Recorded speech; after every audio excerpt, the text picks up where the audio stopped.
योगदान देतात आणि जे काम करायची पद्धत आहे, या 5-5 वर्षामध्ये आमच्या चंदगड विधानसभेमध्ये मुश्रीफ साहेब 5 वेळा मंत्री झालेत, तर साधा एक दवाखाना दिलेला नाही.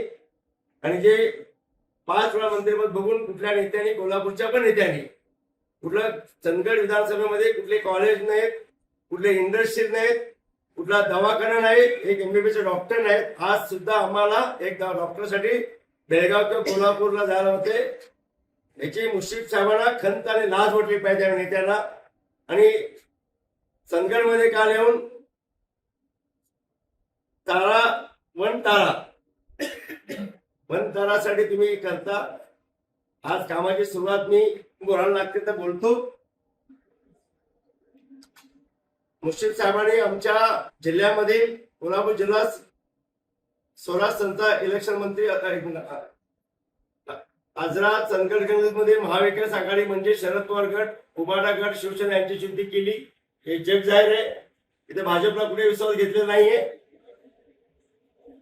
आणि जे आपलं वाक्य वाक्य आहे आपलं की भाजप आपलं काँग्रेस मुक्त भाजप, मुश्रीफ साहेबांनी त्यांचं घोषणा नाही केली, त्यांचं काम उलट काय चाललंय, भाजप मुक्त राष्ट्रवादी काँग्रेस.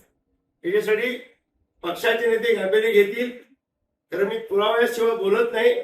आणि आज चंदगड आझाद मध्ये उबाडा बरोबर त्यांनी युती केली, शिवसेना युती केली आणि आमचे सगळे उमेदवार पाहण्यासाठी प्रयत्न केले आणि सक्सेस झाले.